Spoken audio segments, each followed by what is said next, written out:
Hi, welcome back to the Daily Reset. This is day 2 of week 2. I'm Vicky, I'm a yoga teacher. Today we're going to focus on relieving tension in the body again, but with this time we're going to focus on the hip area. So the hips are a very neglected area normally in general fitness, but we don't really hear people saying they're going to the gym to work out their hip flexors. I guess it's because we can't really see them that people don't focus on them, but generally in life, most people don't use our hip flexors apart from to walk forwards, and we tend to sit down a lot, obviously at work and stuff like that, so we don't use them either. So in yoga, it's believed that we store emotion in our hips, so often when we do a good hip stretch, people feel some sort of release.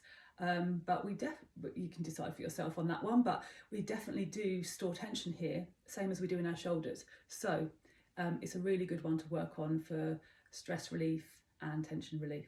Okay, so sometimes working with the hips can feel really uncomfortable. Okay, so because we don't stretch them very often, and it's a weird place to go to for some people, but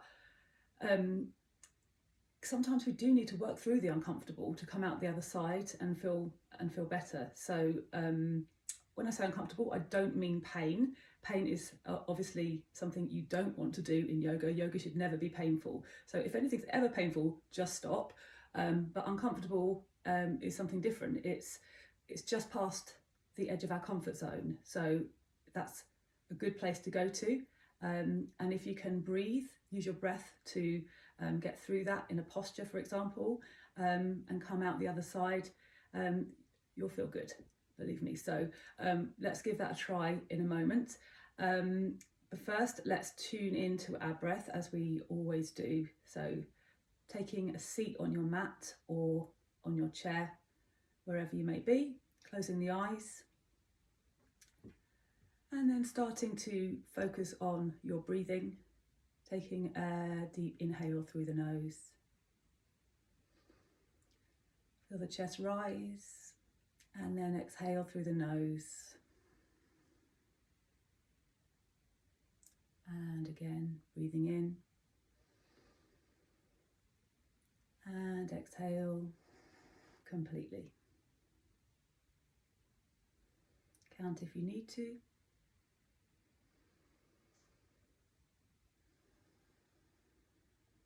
But either way, try to make sure your inhale is a similar length to your exhale.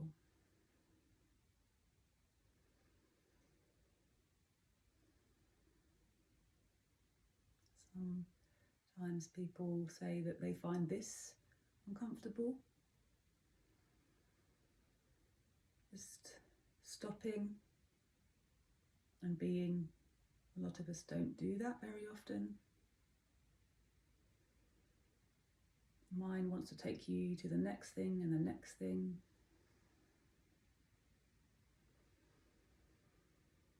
So this is a great thing to do, to give that mind a break.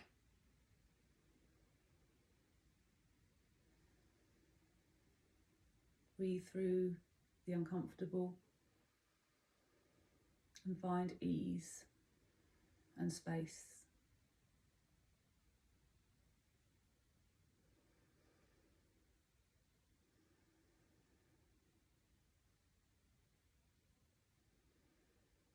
So open the eyes, and I'm just going to come to my mat. I'm going to work on a few hip postures, as I mentioned. So starting in cross-legged. So I mentioned yesterday that if you're sitting back like this, then put something underneath your sit bones. If you've got a yoga block, great. If not, a cushion will do, or even a book. Just take a moment now to check in with your knees. Okay, so looking at where my knees are, my hips aren't particularly open. A lot of people have naturally open hips. You might be one of those lucky people. If you do, you'll know it because your knees come down almost to the floor naturally. I have to kind of force mine down a bit, but if your knees are right up here, okay, that would probably be an indication indication that you have quite tight hips. Okay, so I would recommend, if that's the case, sitting on something to elevate you. If you notice, I'll use a block to show you. If you notice I sit on a block, then my knees come down. So, and that's a better position than this, which is quite awkward. So that's just a little tip. Throughout yoga, you work on the hips a lot. So you'll find over time that if your knees are up here, then they will gradually make their way down. Okay, so let's start just by a very simple movement. We're going to just bring our hands in front of us. So we're sitting up tall and straight to begin with. Our chest is quite open. And we're going to bring our hands in front of us and just activate the hips slightly. So just walking our hands forwards until we can't go any further, until just to your edge, as described earlier. And take a big inhale and then slowly round down. So you should feel a slight pulling in the hips here. I'm just going to remove my block. And you'll just feel, those hips just starting to activate slightly, and just let your head drop down. Big inhale. And on the exhale, just sink down a little bit deeper. Slowly easing into it. One more breath here. And relax on the out breath. And then walk your hands back. And then just for the sake of balance, let's switch the legs around, which can feel awkward because you normally just sit in one position that feels most comfortable. So this probably feels less comfortable, but let's do that again. Let's walk our hands, leading with the chest, walking forwards. I don't want any hunchbacks, just nice and straight. Forwards, big in breath, and then out breath, lower down.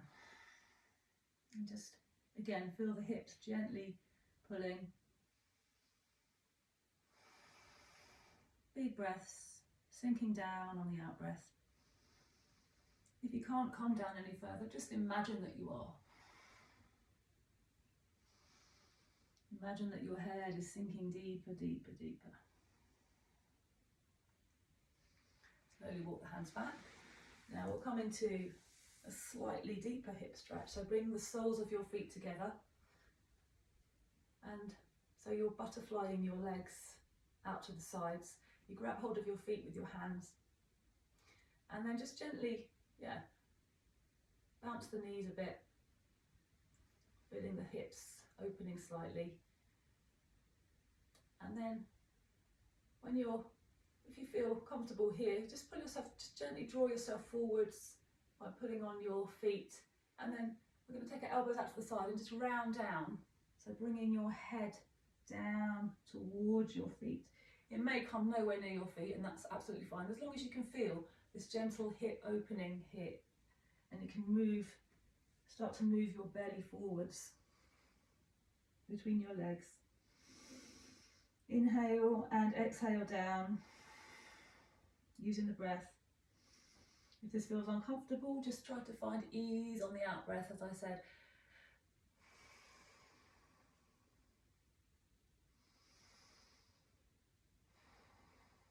And then on the in-breath, come up. And then we're going to come over onto all fours. I'll show you this way and I'll turn around to show you the opposite direction as well. So coming into all fours. And then we're going to move our knees apart. So moving them a little bit wider than your mat. Now if you've got anything going on with your knees, any knee problems, then I recommend putting a cushion under each knee. I'd stop it now and just make sure your knees are padded out, because we're going to kind of put our body weight onto our knees. We're going to let our knees slide out to the side. And you can stay up here and just feel the hips opening, the hips and the groin opening.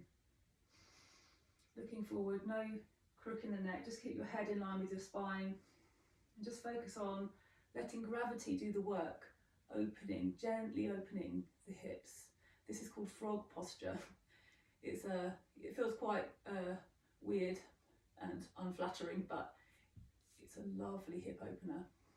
And something you can do if you've got tight hips, you can do this when you're watching TV to just work that area if you want to open your hips more. It's a lovely one to do. If you're comfortable here, you can come down onto your elbows and then just maybe inch them apart slightly more.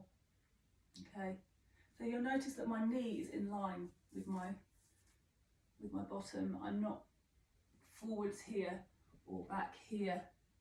I am literally, my body weight is pressing down, so my hips open. Okay, coming up and drawing the knees together very slowly.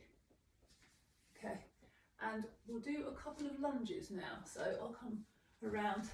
We did some lunges last week, and lunges are a big part of yoga. So let's just take the left foot forwards. Okay, and we did this one where we curled our pelvis under and lunged forwards, and you feel that lovely hip stretch. I've got my left foot forward and I can feel the stretch in the right hip with this one. Just breathing gently into that one. Open and lift the chest and look forwards. It just feels really nice to open the hip in this way if you don't normally. And then just come back up, and we're going to wiggle our foot forward a little bit and just come into a slightly deeper hip stretch. So you can forget about the pelvis now. We were curling the pelvis under in that version, but this one we're going to bring our hands to our knees and just try to move our hips forward as much as we can. So yeah, it's a wider lunge. My foot is underneath my knee and we're lunging forward as far as we can go to our edge. Okay, so you should feel a different stretch probably in the hip. You might even feel it in this hip too. Okay, nice hip opener. So coming back up and drawing back, and we'll swap legs, do the other side. So right foot forwards. To start with, we're up in a nice right angle, curling the pelvis under and then moving forwards with that pelvis firmly tucked into place so that you can feel this nice hip opener here. Big breaths. Breathe into it. One more breath. Come up, edge your foot forwards so that we can lunge deeper. So let the pelvis go, hands onto the knee and press forward. So really push your hips forward. You can put your hands in the small of your back to help you figure out the right direction you should be going in. So yeah, you can feel that's more going, it's going down into my quad as well, and it's moving up my body to stretch now. And I can feel it in the outside of my right hip too. So breathe deeply and sink down on the out breath a little bit deeper. See if you can move into the stretch. And then slowly back up. Okay, and we're going to try one more hip stretch today. I'm going to come around this way actually to show you the position of the feet. So you come into all fours, and initially you draw your right knee to your right wrist like this, and then you get your right foot and just move it forwards. Like if you've got very open hips, you might be able to move your foot quite far forwards, but if not, don't worry, just wherever it goes to is fine. Okay, so you're here, and then I'm going to just turn to the side to show you the back leg. Okay, so we're sitting forward on that leg. Then we're going to push our back leg, slide it down behind us. Okay, hands up either side of the knee, the front knee. Okay, and we're going to sit up tall and straight initially, and then we're going to start walking our hands forwards. Yeah, so you'll feel this in the right hip. So you've got your right knee forward, you feel this in the right hip, on the outside of the right hip, and then stretching through this left hip here too. So walking your hands forward, and you can even come onto your elbows if that's comfortable, or you can come all the way down and rest your forehead on the floor. And just take a few deep breaths in this posture. It may feel quite intense, but use your breath to take you through it. Breathe deeply. One more big breath here. And then slowly come up and draw the foot back to all fours again, taking the left knee forward to the left wrist, and then wiggling that left foot forward. The further forward this foot is, the deeper the stretch, the deeper the hip stretch here, okay? And then slide the right foot back behind you. Initially hands either side here, and then you can start to walk them forwards, okay? So you might just be fine here. You think, oh, that's enough for me today, that's my edge, I'm going to stop here. Or you can come forwards onto your elbows like this, and that may be fine. Or you can really come deeper into it and come all the way to the floor. Use your breath. Take deep inhales. And on the exhale, just feel the body relax into the stretch. If it feels intense now, just give it a couple more breaths and you should start to get used to it. Your muscles will adapt. The next time you come to the mat, you'll have a new starting point. So coming slowly back up again. Come back to all fours. Sit back to child's pose. And just release. Couple of breaths here. Head to the floor. And then come back up. And that completes the hip stretch. I hope you've enjoyed day 2 of the daily reset. I'll see you tomorrow.